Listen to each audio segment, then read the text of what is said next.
마태복음 5장 6절에 보면 의에 줄이고 목마른 자는 복이 있나니 그들이 배부를 것이며 라고 말씀하고 있습니다.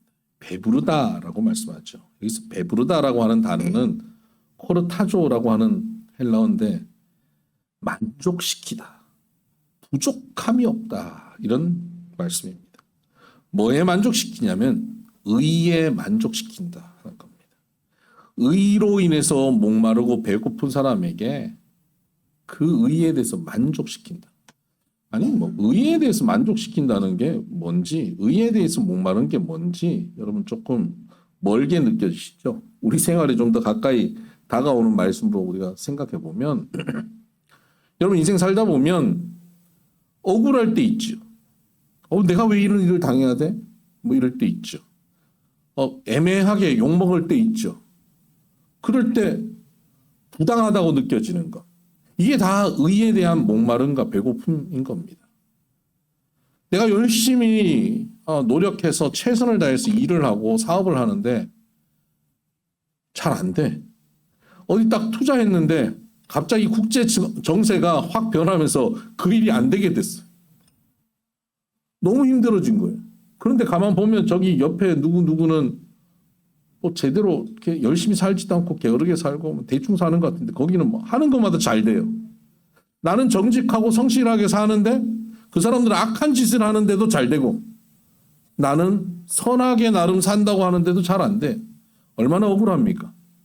부당하죠. 그럴 때 우리에게 의의 목마름이 있는 것이고 의의 배고픔이 생기는 겁니다. 그러면 우리는 이 불공평, 억울함, 답답함을 해결하기 위해서 누군가에게 가서 막 따지기도 하고요. 정 안 되면 누구 가까이 있는 사람 붙잡고 하소연을 합니다. 평생을 하소연하며 사는 사람들도 있습니다.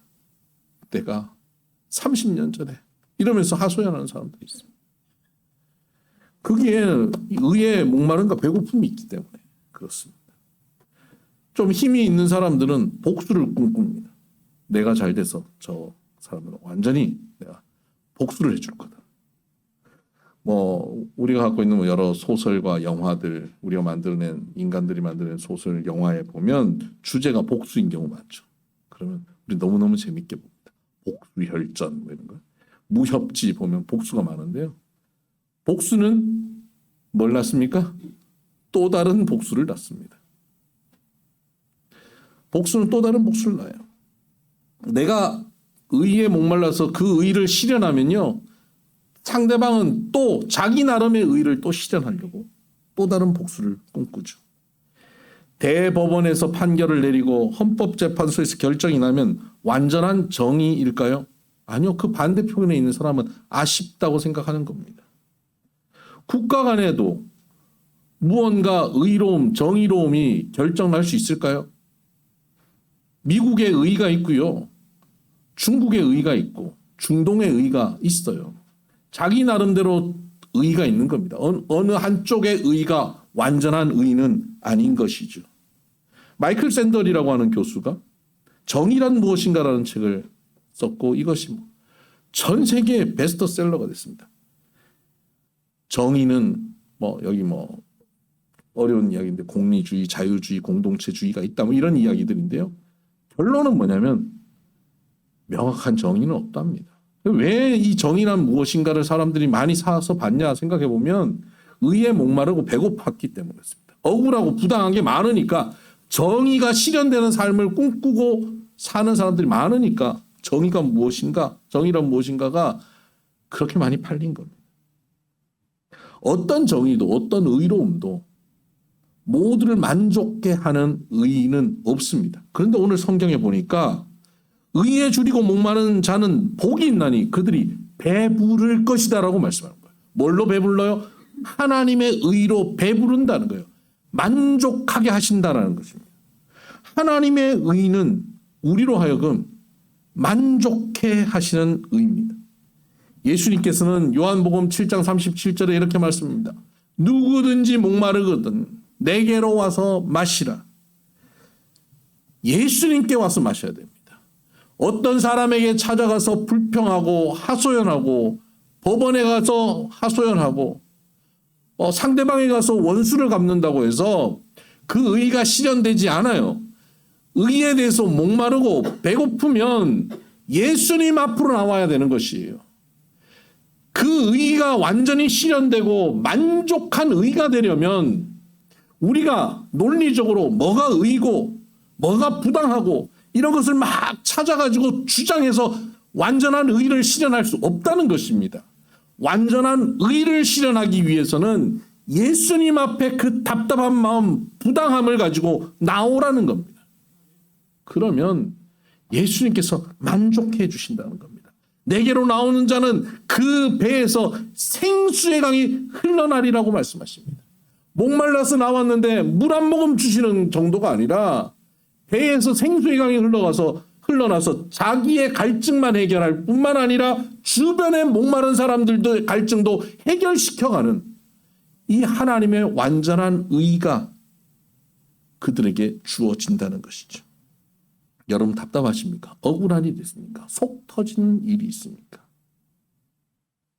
전화 붙잡고 얘기하는 걸 멈추시고 누군가 붙잡고 하소연하는 걸 붙잡고 멈추시고 주님 앞에 나와서 주님께 기도하시기 바랍니다. 하박국이라고 하는 선지자가 있습니다. 구약의 선지자인데 그 사람은 국가의 위기 상황 속에서 너무 억울한 거예요. 왜 억울하냐면 우리 이스라엘이 하나님의 백성으로 말씀을 붙잡고 사는데 죄를 좀 지었어요. 좀 하나님 앞에 잘못하고 산 거 사실이에요. 그런데 우리가 잘못했다고 해도 저 멀리 있는 저 아수르라고 하는 나라, 그 나라는 조금 잘못한 게 아니에요. 그냥 처음부터 끝까지 잘못한 나라예요. 완전히 악한 나라예요. 그런데 그 악한 나라를 들어서 우리 좀 잘못했다고 그 악한 사람들을 통해서 우리를 치고 징계하는 게 말이 됩니까? 하나님, 이거 내가 내 머리로 아무리 계산해도 이거는 의가 아닙니다. 불입니다. 하고 그가 하나님 앞에 따져요.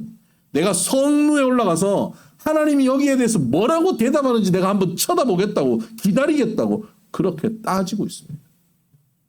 그런 하박국에게 하나님께서 말씀하셔요. 말씀을 드리십니다. 오직 의인은 믿음으로 살 것이다.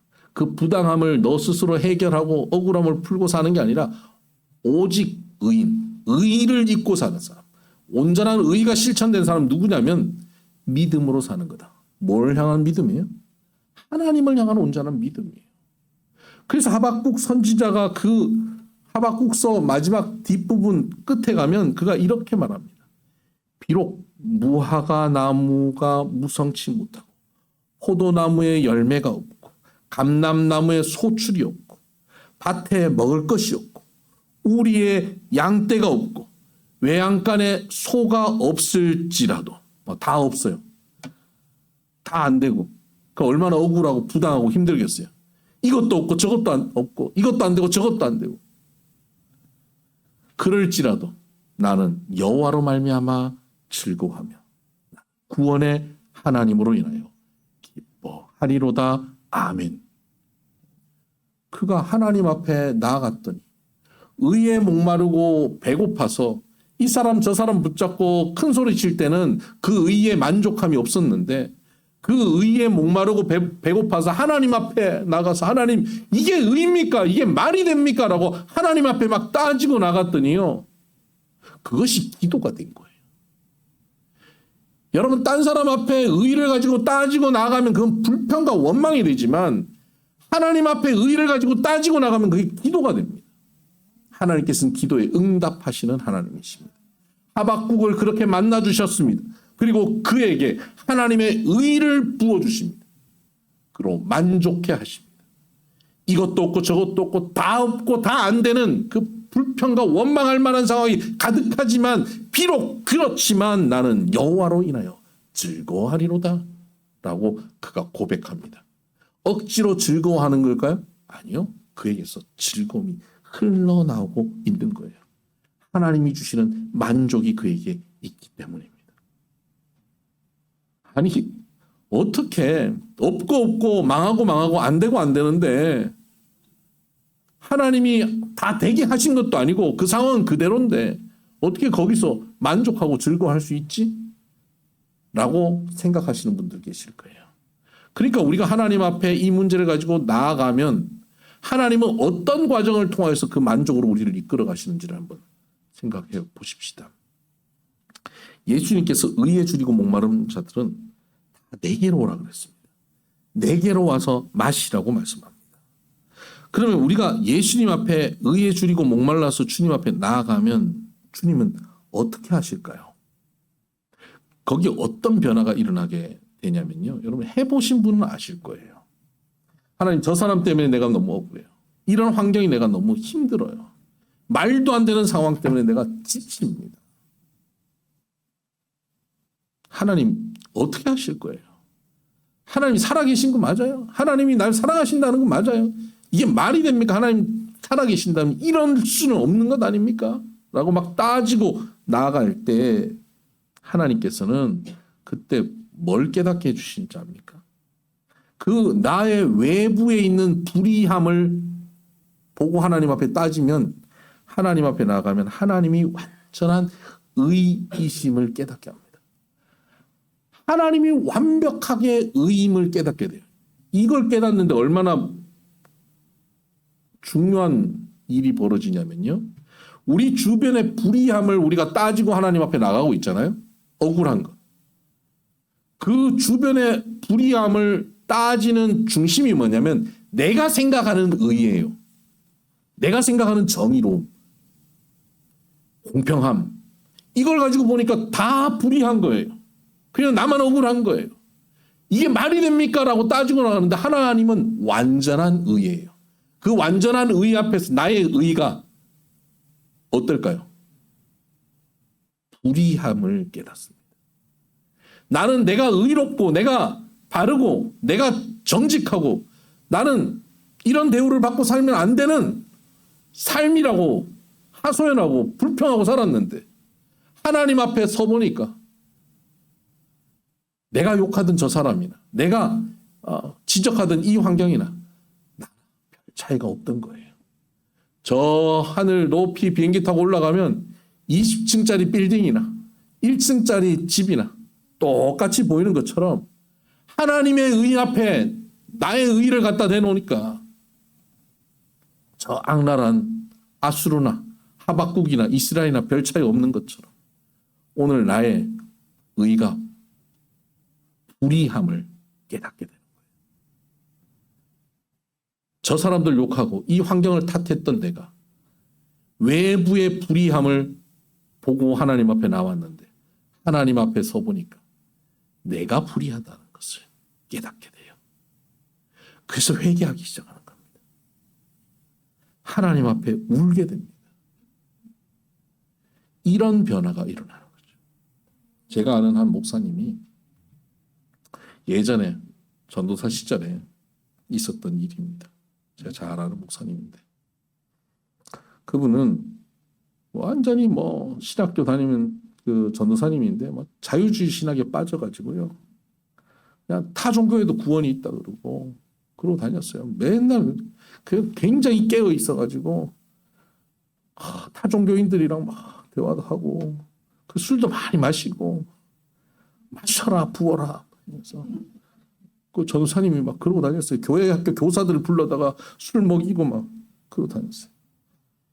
그러던 전도사님인데 어느 날 자기 아버지가 목사님인데 어떤 악한 무리에 의해서 억울한 일을 당한 거예요. 공격을 당하고 명예가 실추당하고 전국적으로 막 신문에 문전하고 망신을 당한 거예요. 이 아들 전도사가 그 불의함을 보지를 못한 거예요. 악한 무리들을 보면서 견디지를 못한 거예요. 그래서 그 뉴스를 접하고는 그날 밤에 그 악한 자를 원수를 갚겠다고 복수를 하겠다고 그 사람을 향해 이제 운전해서 가는 거예요. 너 죽고 나 죽자 이런 식으로 가는데 가다가 길을 잘못 든 거예요. 고속도로를 타야 되는데 경춘가도를 잘못 타가지고 울다가 막 억울하니까 그래서 차를 이렇게 돌려가지고 오는데 보니까 이게 기도원 어느 기도원 표시가 있어요. 그래서 이 전사가 그래 내가 명색이 전도사인데 너 죽고 나 죽자 뭐 이런 오늘 가갖고 사고 치고 나면 내 인생 끝나는데 이거 하나님 앞에 한번 따지고나 가보자. 그리고 평생에 그 전사가 기도원 제 발로 한번 가본 적 없는 전사가 운전해서 간 거예요. 그래서 그 기도원에 올라가는 그 기도하는 장소들이 있거든요. 그 산비탈 같은데 혼자 기도할 수 있는 장소인데 거기가 하나님 앞에 따질 거야. 그 인간 그러는 거 하나님 그냥 보시고 말이 됩니까? 너무 억울합니다. 그거 어떻게 죽여주세요. 죽여주세요. 하나님 그거 그냥 오늘 밤에 귀신은 뭐합니까? 그거 안 잡아가고 막 죽여주세요. 막 그런 기도했다는 거예요. 그랬더니 하나님이 그 마음에 깨달음을 주시는데 그래, 그 인간 그럼 죽어야지. 그런데 너는 어떠냐? 너는 어떠냐? 너는 그 인간보다 깨끗하냐? 너는 안 죽어도 되겠냐? 거기서 그 전사님이 꼬꾸라진 거예요. 그 전사가 완전히 꼬꾸라지고 내가 죄인입니다. 나도 죄인입니다. 아니 나는 안 들킨 죄인이에요. 그리고 눈물을 흘리고 밤새 하나님 앞에 회개하고 기도하고 분노와 억울함과 답답함은 사라지고 하나님께서 그에게 용서함을 주시고 위로를 주시고 의에 대해서 목마르고 배고파서 하나님 따지러 왔더니 하나님이 그 의를 만족해 하시는 의를 부어주셨다는 거예요. 그 이후로 그 전사의 방향이 바뀐 거예요. 그리고는 나중에 목회를 아주 훌륭하게 했다는 제가 잘 아는 사람의 얘기입니다. 잘 아는 사람. 잘 아는 사람. 누구보다도 잘 아는 사람. 의에 줄이고 목마르고 배고프면 예수님 앞에 나오셔야 됩니다. 예수님 앞에 나오면 외부의 다른 불의함을 보고 답답해하고 힘들어하던 우리들이 나 자신의 불의함을 깨닫게 되고 그 불의함을 하나님 앞에 회개하기 시작합니다. 그리고 예수의 보혈로 재씻음을 얻게 되죠. 우리가 알 수 없었던 하나님의 큰 은혜와 구원을 맛보고 누리게 됩니다. 하나님이 주시는 만족함을 의의 만족함으로 배부르게 되죠. 원수로 인해 탄식하던 사람이 예수 앞에 나오면 나 자신으로 인해 탄식하게 되고요. 그리고 하나님의 은혜로 감사하게 되고 그 다음에는 그 원수를 축복하고 용서하게 됩니다. 하나님의 의는 사랑으로 완전히 실천되어집니다. 하나님의 의 앞에 우리가 그냥 서면 우리 모두 다 심판받고 멸망당할 사람으로 끝나고 맙니다. 그런데 그 하나님의 의 앞에 내가 서보니까 나는 이거 내가 아니고 그 아는 전도사님인데 들켰구나. 들켰네. 어쩔 수 없어요. 그래도 그 전사님이 하나님의 앞에 그 전사 서보니까 자기가 불의하다는 걸 깨달은 거예요. 내가 죽을 존재라는 걸 깨달은 거예요. 그 회개하게 된 거예요. 그런데 그 내 앞에 그 나의 불의함과 하나님의 그 공의로움 앞에 누가 섰냐면 예수 그리스도가 딱 막아서신 거예요. 예수 그리스도가 막아서시고 나의 불의함을 하나님의 의로움 앞에 서서 그 의로 심판받으신 거예요. 내가 죽어야 되는데 예수 그리스도가 십자가에 죽으심으로 그 보혈로 나의 죄를 씻어주셨다는 거예요. 이게 사랑이에요. 하나님의 의는 그냥 우리에게 주어져서 우리로 하여금 그 앞에 다 멸절당하게 하는 의가 아니라 하나님의 의는 우리에게 다가오는데 그 앞에 예수 그리스도께서 사랑으로 우리를 감싸주심으로 하나님의 의가 예수 그리스도의 사랑을 통과하여 우리를 새롭게 만들어버리는 겁니다. 그래서 예수 그리스도께서는 우리를 온전케 만드십니다. 죄 가운데 불의한 삶을 사는 우리들을 예수 그리스도께서 보혈로 씻어주시고 우리를 죄 없다 하여 주시고 우리를 의인이라고 불러주시고 우리를 하나님의 자녀로 삼아 주시는 거죠. 바울은 바로 이 믿음으로 자기가 의인 되었음을 알았습니다. 그럼에도 불구하고 날마다 그의 삶 가운데 자꾸 불의한 자기 자신이 드러나는 거예요.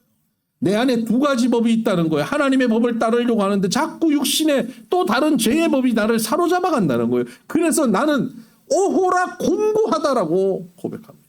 이 사망의 몸에서 누가 나를 건져내어서 그 의로움으로 그 복된 삶을 살아가게 하겠느냐라고 그가 고민하고 기도하고 있었습니다. 그가 그 가운데 결론이 뭐냐면 내가 이제야 깨달았다. 죄와 사망의 몸에서 생명의 성령의 법이 죄와 사망의 법에서 나를 해방하였다라고 그는 고백합니다. 내가 의롭게 살지 못하고 의를 완성하지 못하는데 성령께서 내 안에 오셔서 나는 육신이 연약해서 할 수 없는 그것을 성령께서 나를 의롭게 날마다 이끌어 가셔서 가장 의로운 삶, 나의 원래 천성으로는 내 성격으로는 나의 성질 머리로는 이룰 수 없는 그 만족한 의의 삶을 내 안에 성령께서 나를 이끌어 가신다는 거예요. 여러분 믿으십니까? 아니 초라한 나 자신을 그 완전한 의인의 모습으로 변화시키고 성장시킨다는 사실이 믿어집니까? 나 자신은 좀 믿어지는 것 같은데 저 인간은 되겠나 싶죠. 그것을 그 불가능한 일을 성령 하나님께서 내 안에서 하시는 거예요. 제 아버지께서 생전에 늘 입에 달고 계신 말씀이 있었습니다. 만날 때마다 이 말씀은 빼지 않고 하셨습니다. 이렇게 앉아서 우리 부자는 앉아서 이렇게 같이 손잡고 이렇게 TV를 보거나 바깥 보거나 이런 일들이 많아. 어렸을 때부터 그랬어요. 손잡고 이렇게. 저희 아버지가 그래요. 너희 아버지는 참 행복하다. 그렇지? 이렇게 말씀 안 했어요. 경상도 사투리로. 너 아버지 참 행복하다. 그자? 나보다 더 행복한 목사는 없을걸. 전국에서 제일 행복한 은퇴 목사일 거다. 이렇게 얘기하시죠. 늘 그렇게 하셨어요. 부족함이 없다라고 말씀하셨어요. 만족한 인생이라고 말씀하셨어요. 지난주 주간에 응급실에 실려가셨어요. 의식이 왔다 갔다 하는 순간이었어요. 의사가 와가지고 여러 가지 체크하잖아요. 그때 의사한테 물어봐요. 의식이 왔다 갔다 하시던 가운데. 의사 선생님은 예수님 믿어요? 안 믿습니다. 저는 기독교인 아닙니다. 저희 아버지가 예수를 믿으셔요. 예수를 믿으세요. 그러셨어요. 아니 의식이 오락가락 하시는 가운데도 예수 믿으라고 말씀을 전하고 있는 거예요. 왜 그럴까요? 지금 죽음의 문턱에 서 계시는데 아버지는 만족하신 거예요. 부족함이 없는 거예요. 요 문턱 넘어가면 이 세상에서 내가 제일 행복한 목사다. 문턱 넘어가면 그것과 비교할 수 없는 더 행복한 영생이 주어져 있는데 지금 너무너무 좋은 거예요. 병상에서 오락가락 하시는 가운데도. 근데 이 젊은 친구를 보니까 막 바쁘게 쫓아다니는데 불쌍한 거예요. 예수 믿으세요. 여러분 현상적으로 그 장면 이렇게 참 찍어보세요. 병상에 누워있는 노인이 불쌍합니까? 쌩쌩하고 파릇파릇한 레지던트 의사가 불쌍합니까? 노인이 불쌍하죠. 그런데 영적인 눈으로 보면요. 의사가 불쌍한 거예요. 그래서 예수 믿으시라고 전하고 계셨어요. 아버지는 죽음 너머에 이 세상의 무엇과도 비교할 수 없는 행복으로 나아가는 것을 너무나 분명히 알고 믿고 보고 계시기 때문에 그러셨던 거예요.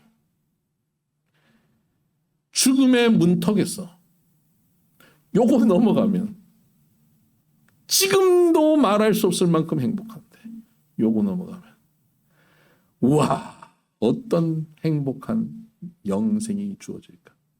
상상할 수 없는 그 길을 하나님이 예비하시고 계실 것을 확신하고 있으니까 응급실에서 의식이 왔다 갔다 하는 가운데도 그 복음을 전하신 겁니다. 하나님의 의로 만족한 인생 아닙니까? 여러분, 하나님의 의로 저와 여러분의 삶이 배부르고 만족한 인생 되기를 주의 이름으로 축복합니다. 기도하십시다.